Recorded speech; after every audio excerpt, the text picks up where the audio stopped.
Hey yo, we're back with the next episode of our Assassin's Creed playthrough. Let's show the map. We're just on this island getting this chest. We're coming around this way, get these. Perhaps this one. What's this, Nassau?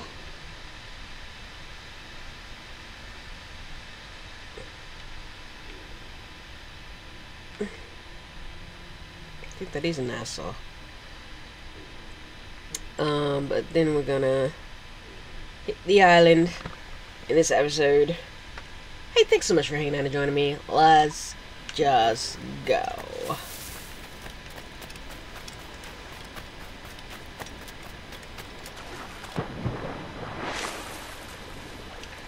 I love being a pirate. I love just sailing around, exploring. I love taking out other ships and taking their cargo. I love having a crew.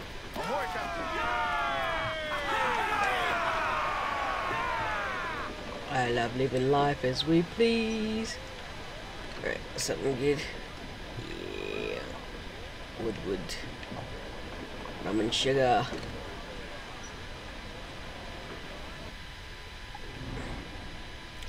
Like I didn't mark this thing.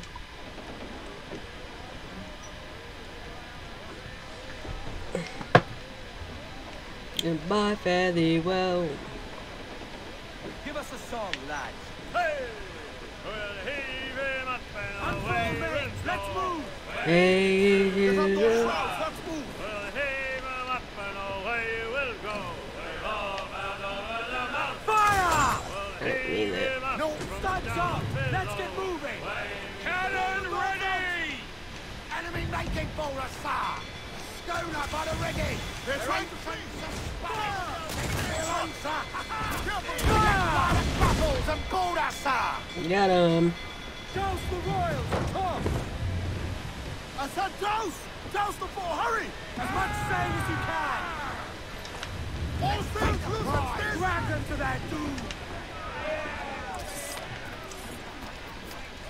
Oh.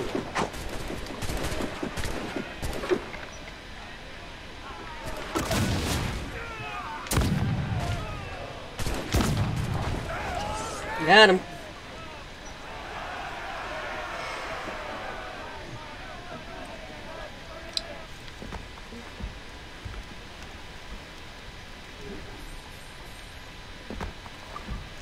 Wood and sugar.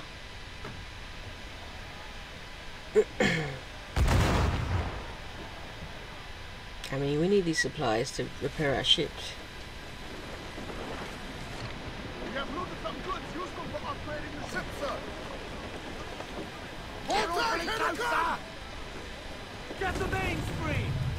Give voice, you tars! Look ahead, look astern, look the weather in the lee. Go high, go low, and so sail we. I see a wreck to windward and a lofty ship to lee. Sailing down along the coast so high and harbor free. Are you a pirate or a man of war? Go high, go low, and so sail we. Oh no, I'm not a pirate, but a man of war. Sailing down along the coast so high and harbor free. Back up our topsail and heave our vessel to. High, oh low. We must tread lightly. These waters are well guarded, sir. Oh, man, I'm just gonna get this chest, then I won't attack anybody.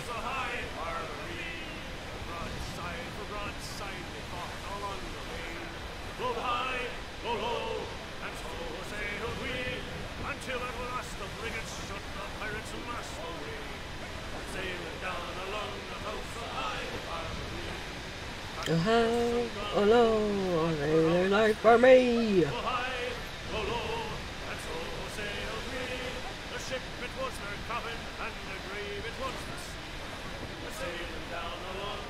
Back shorten sail! Get off the squall! Furl the main! Reef those gallants! Hands in the water! Yep, there's a bottle here. We also have not been caught up on our animus data. You should do that as well. Got that money, honey. Which reminds me with this message in a bottle. What is it then? What is it? There we go. 18. After leaving Balam, I set out in a sloop of my own and travelled for nigh on 1 year about the West Indies, sailing with a small crew of all manner of jungles and playas and beaches, looking for a sign or a landform that might spark in me a memory. Along my way I met many fine peoples who did me great kindness and offered work in exchange for more provisions. In this way I came to know the people of the New World and of the Old, and found in all of them the same hopes and desires. That travel is truly the finest education. Then after my 13th month a roving, I found my object well inland in a known island. Here it was, the place Balam called the observatory. Oh, what memories the location aroused! Well, prior to clapping eyes upon its structure, I knew I had come to the correct spot. Leaving my men on shore, I passed alone through jungles and deep ravines, coming at last upon a spot where I marvelled at its strange and foreboding presence. Without prompt, I knew what to do. I pressed my finger into what I knew to be a portal, and upon it opened, I passed inside. What I saw there, however, shall remain a mystery, for the world is not yet ready to hear my tales, which should sound like sorcery to all but my friend Balam, and perhaps the Templars who like to chase me still. So this is letters of a sage. Alright, we got the sage. Abstergo's archives contain a few references to the man called the sage or a sage, but they are few and far between. Each sighting seems to refer to a different person living vastly different time and location. The earliest examples found in the Sumerian clay tablet in cuneiform script, which is the latest, survives only in a footnote in one of Loriano Taurus's own journals, dated January 1704. And all, according to Abstergo's existing research, 7 different sages seem to have graced the world stage in the past 1200 years. The real numbers are likely higher. Perhaps the strangest aspect connecting each of these various sightings is the fact that in every case visual description of each sage is remarkably similar. So similar, in fact, and one would be faulted for assuming they were talking about a single immortal man. However, in 2 of the 7 citations, explicit mention is made of the death and burial. We're therefore dealing with some bizarre form of reincarnation, or some similar explanation eludes us at present. More research is required. Yeah, some kind of reincarnation like the Avatar. Adewale. Born to enslaved Ogoni parents in Yoruba, Adewale was sold to an owner of a prosperous plantation before his teens. He remained in his plantation, worked the fields until his mid-teens, always scheming a way to escape his predicament, but uneasy with the prospect of living life as a fugitive. Then fortune struck, giving Adewale the sign he needed. At some point near the 16th birthday, a group of buccaneers raided the plantation, robbing it of raw cane, refined sugar, and many of the reales that they could find. Seeing this opportunity, Adi grabbed a crate of sugar and hauled it aboard one of the longboats with the buccaneers that rowed ashore. Surprised to see a slave among them, the buccaneers were nevertheless thankful for the aid and welcomed Adi among them. Adi sailed with the first group of men for many years, quickly learning the ways of seamen, grateful for a chance to develop his own skills and chase his own passions. And though his life among buccaneers was not free of the usual bigotry of the area, Adi found prejudice to be more confrontational than restrictive. In 1715, misfortune struck a cruel blow when the ship Adi was aboard struck a shallow sandbar near the port of Havana. The buccaneers, mostly British at the time, tried desperately to free the trapped vessel, but before being caught sight of by an approaching Spanish galleon, abandoning the ship only to be torn apart by schools of circling bullshots, Adi made peace with his fate and stood his ground. Taken to Havana for questioning and inspection, Spanish authorities eventually decided to send Adewale to Spain, where they felt he would make an excellent interpreter, owing to his fluent command of Spanish, English, and French. Some weeks later, they loaded him into one of the galleons that made up the perennial treasure convoy en route to Seville. And that's where we came upon him. Edward Kinway. Edward Kinway was born the 10th of March in Swansea, Wales, to Bernard Kinway of Manchester and Lynette Hopkins of nearby Cardiff. Yeah, we've read this. El Tiburon, also known. Almost nothing is known about El Tiburon, the shark, outside that what we've seen is limited interaction with the life of Edward Kinway. His unwavering loyalty to his employer Loriano Torres could possibly indicate some familiar connection, but there is no benefit to speculation of this sort. If you have any interest in learning more about this silent sentinel, our best bet would be to look at the descendant of Torres himself and work our way back through the governor's line till we find useful conversions. But apart from this, I doubt we will have much luck. Julien Ducasse. Nephew of the buccaneer Jean Ducasse, Julien was born in Montpellier, France. He took after his uncle's example and took to the sea at a young age, eventually joining him in a few skirmishes during the War of Spanish Succession, fighting on the side of the French and by proxy on behalf of King Philip of Spain. Ducasse's skill as a gunner improved rapidly even as he grew wildly disillusioned with the monarchy and his obsession with lineage and breeding of raw talents and skill. In 1704, ordered by his superior officers to join his uncle and hundreds of French troops in what would become known as the Battle of Les Malaga, Ducasse opted instead to desert his post and seek his fortune in the New World. First, he threw in with the slave trade in Africa and for a year made a modest profit at the venture. But he never was comfortable with the cruelty and detachment the job required, and so departed to the West Indies in search of yet another vocation. For the next 10 years, Ducasse on the West Indies as a hired gun, working for whomever had corner confidence to pay him, ever prizing the value of intelligence and skill over more reputation and breed. Ducasse eventually found his way into the company of Laureano Torres of Cuba, in which he found a friend and confidant.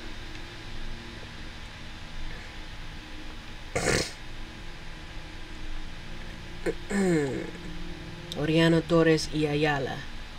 Born in Havana, but raised in Madrid, Spain, Laureano was of noble stock, the son of Thomas Torres or Ayala y Ayala and Elvira de Cuadros Castellanos. He joined the Spanish army in his late teens and was later appointed to the governor of Spain's territories in Florida, a post he held from 1693 to 1699. He then returned to Europe to participate in the Spanish War of Succession. In 1708, he was appointed governor of Cuba, a post he held for 3 years until he was accused of and arrested for corruption. He was acquitted of these charges, however, and managed to win a re-election bid in 1713.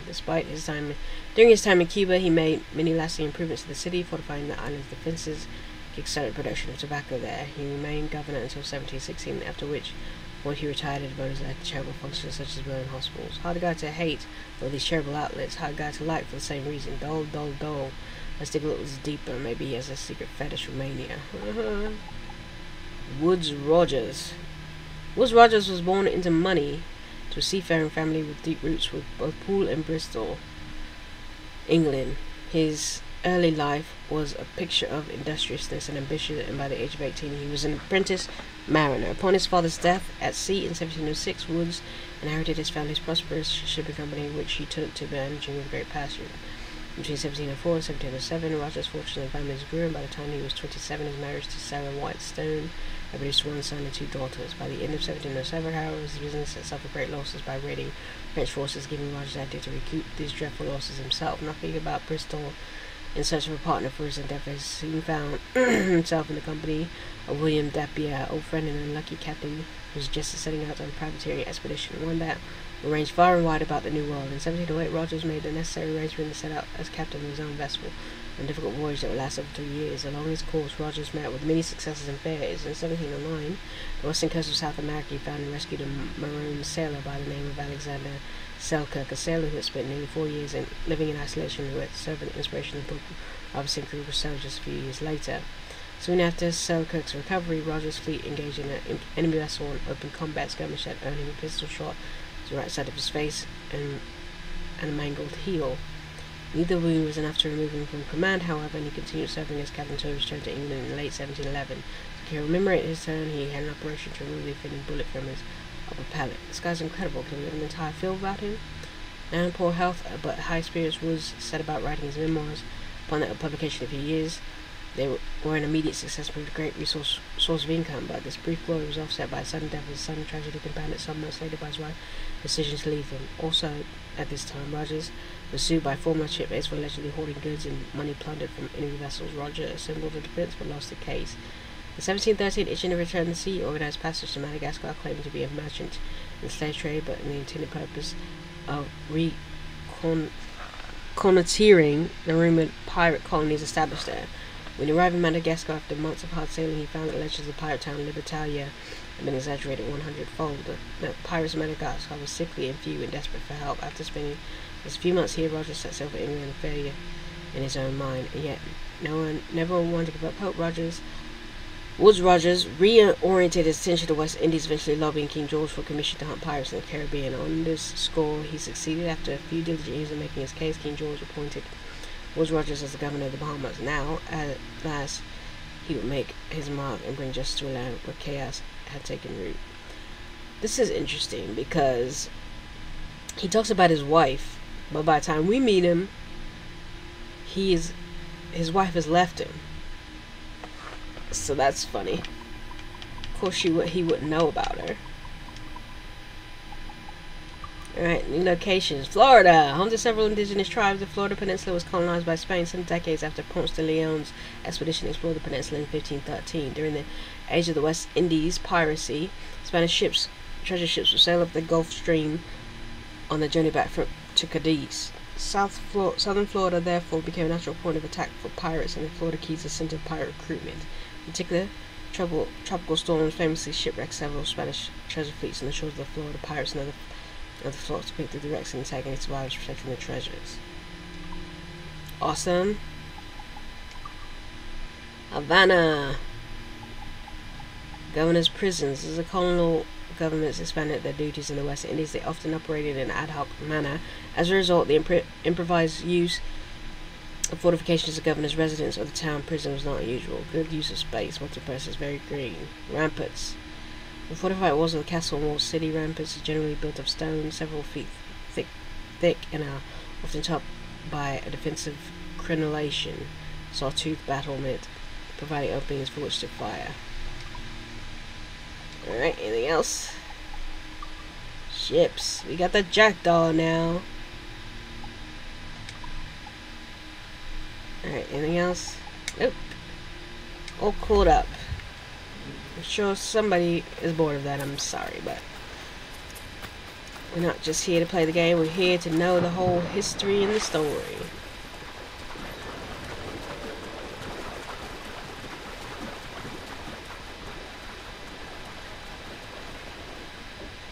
Yo, oh hi, a pirate's life for me.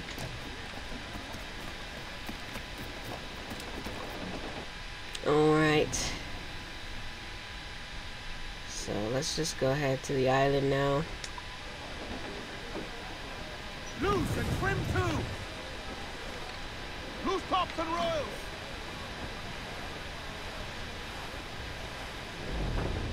Dang. Oh, Billy Riley, oh, Billy Riley.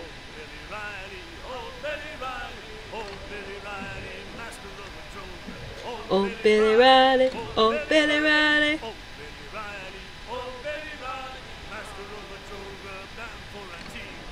Oh, Billy Riley, oh, Billy Riley.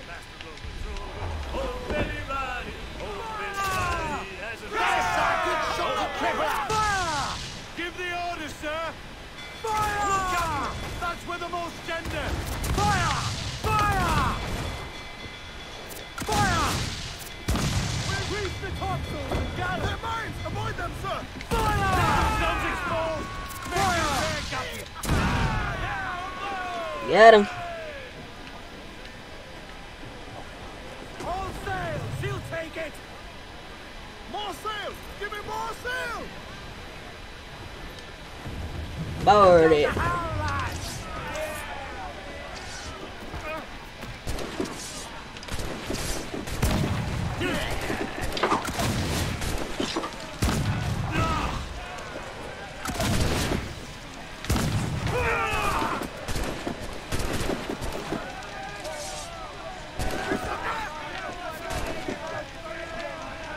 Shoot. Okay, he won't shoot.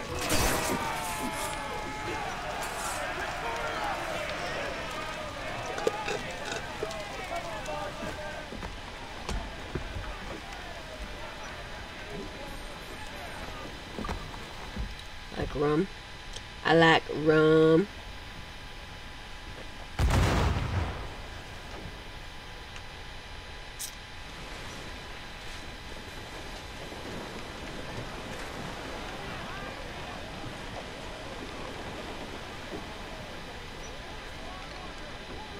This one just has wood. Give me some speed! Wood's good, it's important, but Come on those stairs! Hold that blow!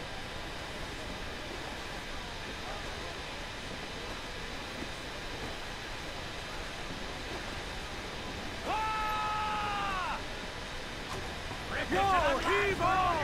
Heave! Heave!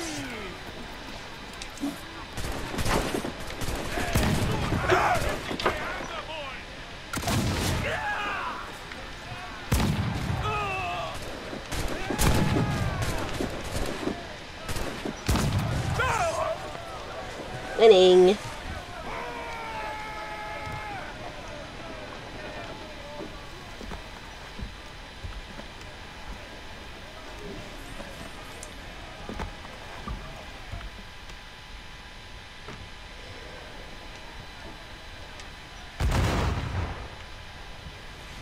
Alright, let's land.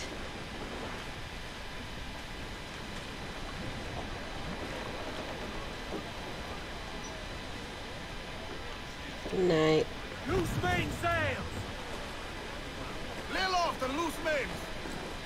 Crowd on every inch of sail! We ride the wind, for all's his worth. Cruise up! Eat her sticks! Muzzle that duck, patron.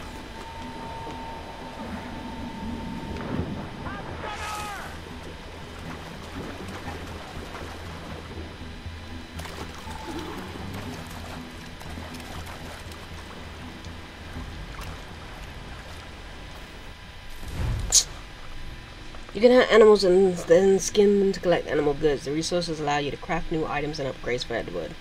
You can use Ecovision to easily spot animals. A crafting menu can access. Okay, got it. Thanks. I knew it already.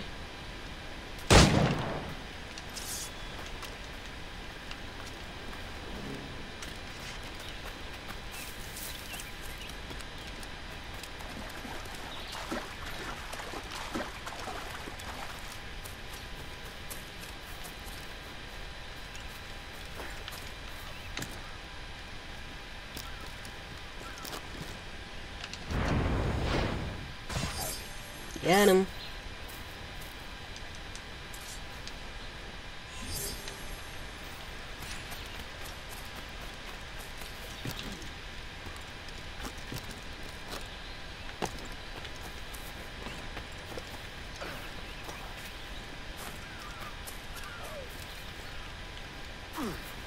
Brah.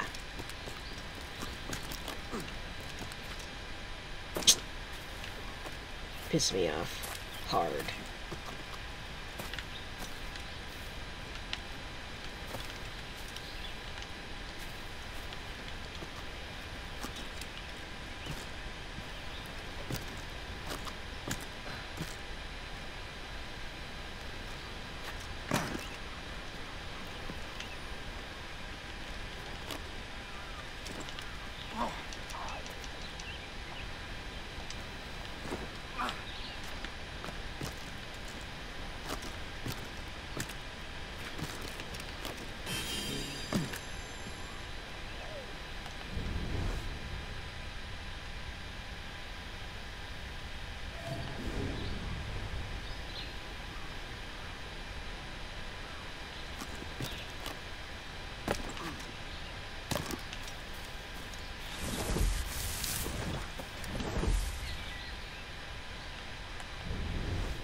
Guess none really come by here, huh?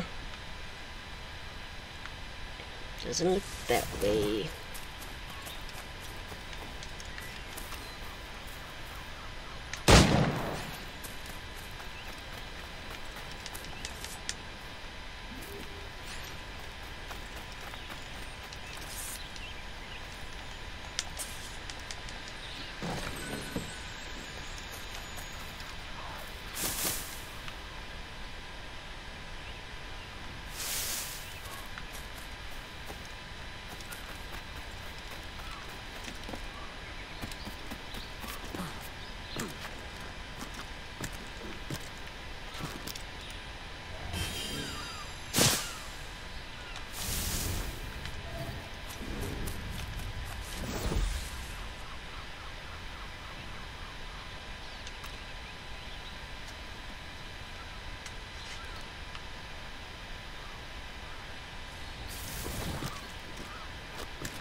You get him? Get him.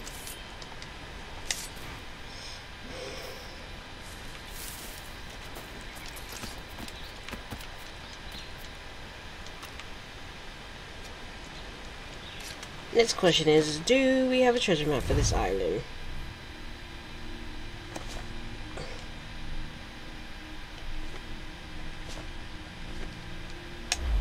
Where are we on the map? 616, 833.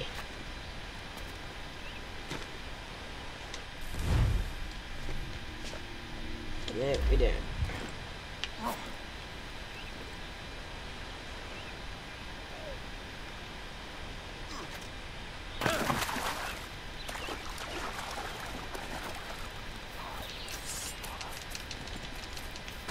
Got him.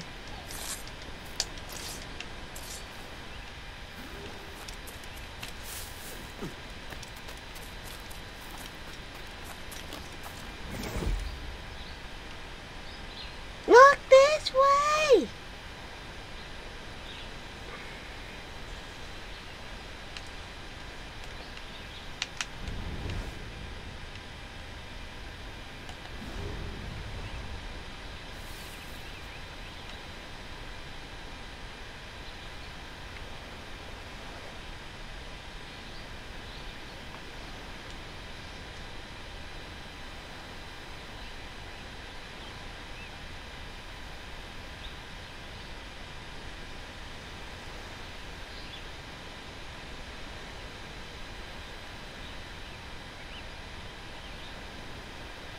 Gonna walk by here or what?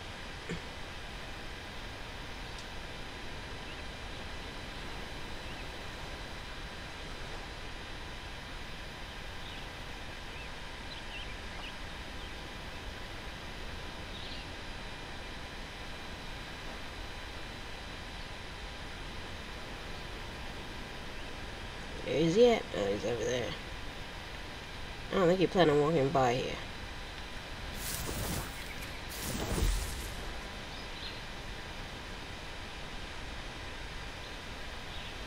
Coming by now. You're so rude.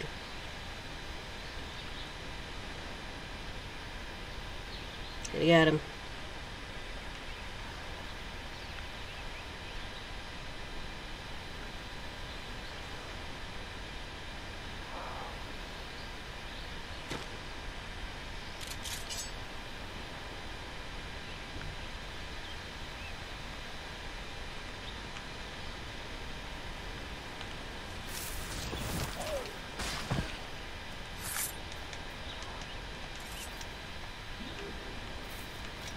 Alright, let's find more iguanas.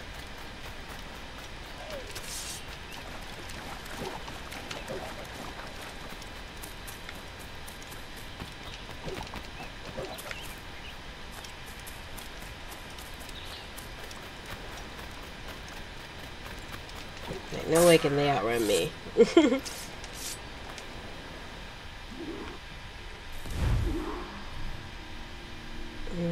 Craft a new holster. Craft a health upgrade.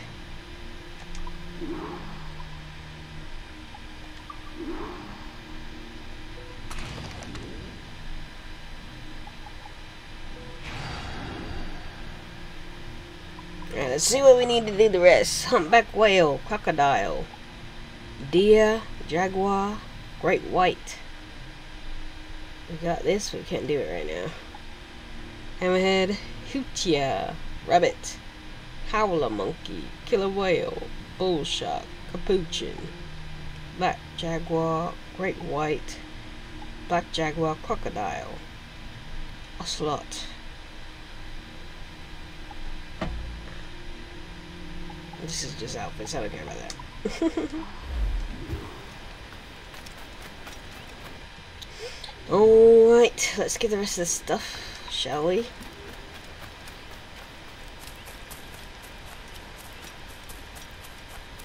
Me and all my friends, we all misunderstood.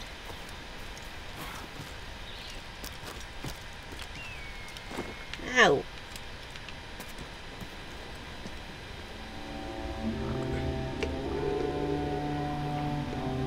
Every time I hear that noise, I think of Count of Monte Cristo when they're about to throw Dantes.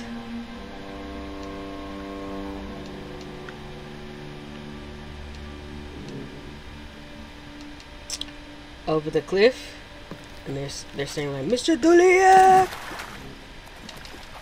got him."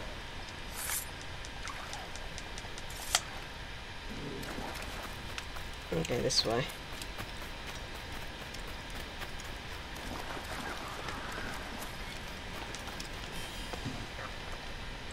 What you got for me?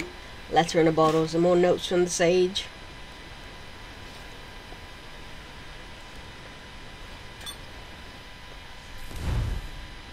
Peter Beckford the elder. Of my employer I must say something, for it was owing in his connections that I came to find such troubled dealings.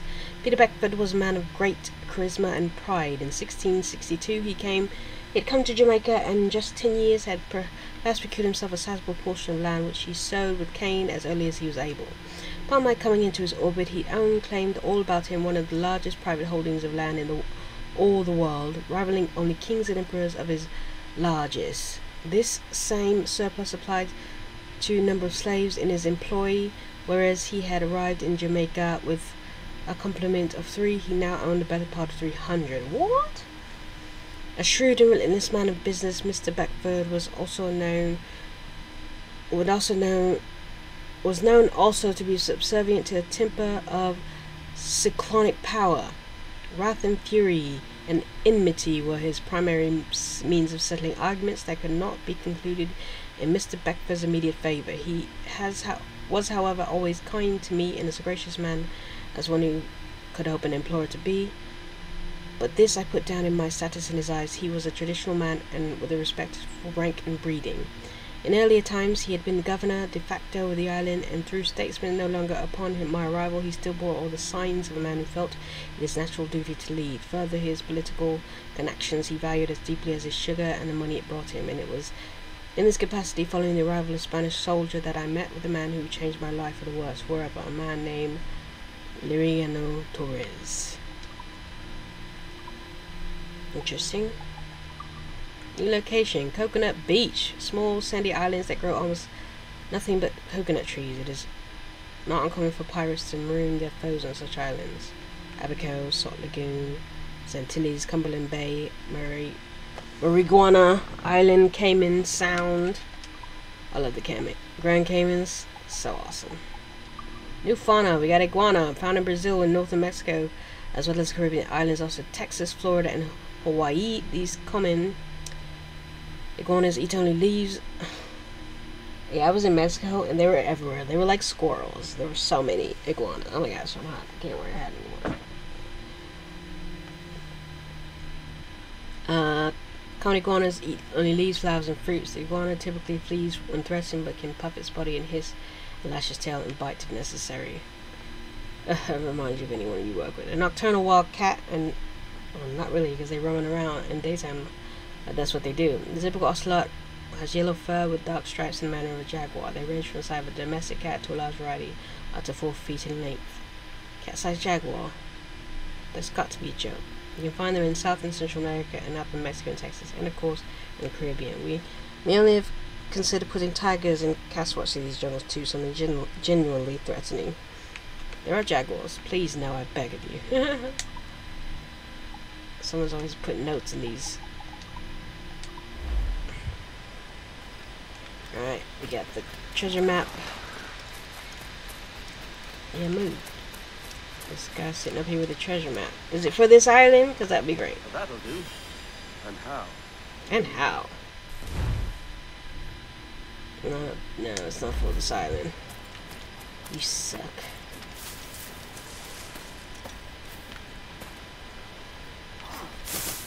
Get out of that tree. Alright, we gotta go up this slanted palm to this tree, and we gotta climb. Brah! You're so rude!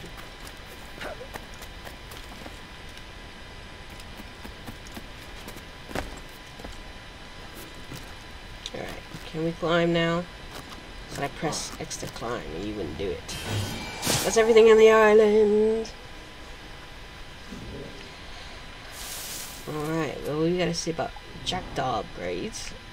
It's a beautiful island. Lovely. I'm trying to get a mayor.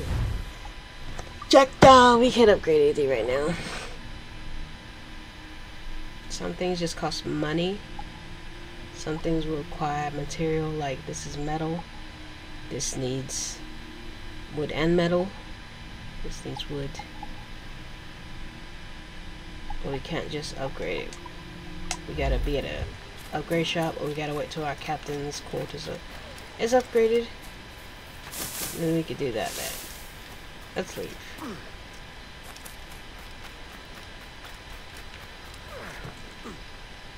I mean, let's get a couple more iguanae.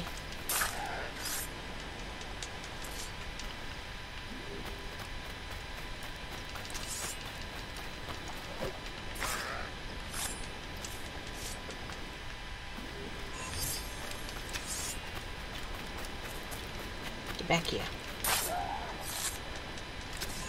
I don't like how they scream. Alright, let's go.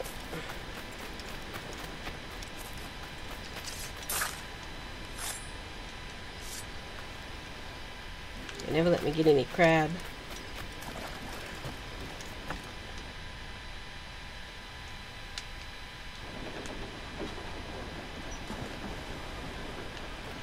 What's that, eh? Oh, there he is, down here. Hello, Eddie. Ahoy, Captain. Find what you need. My needs and wants are oceans apart, mate. But I did fashion myself a new holster. All I need now is a pistol to lie in it. Yeah. Taken from the holds, just as you said. A little more than a blowpipe. But it'll do. So, are we rested? Or should we idle a while longer? Best way anchor. I think the crew is itching to reach civilization. You'll find no civilization in Nassau.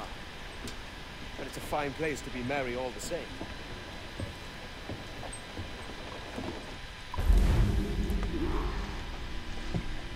%. This Tara, Captain.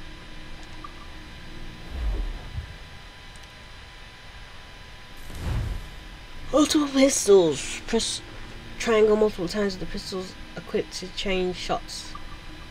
Highlighted tab. Down, handsome wind. Now he wants me to go to Nassau.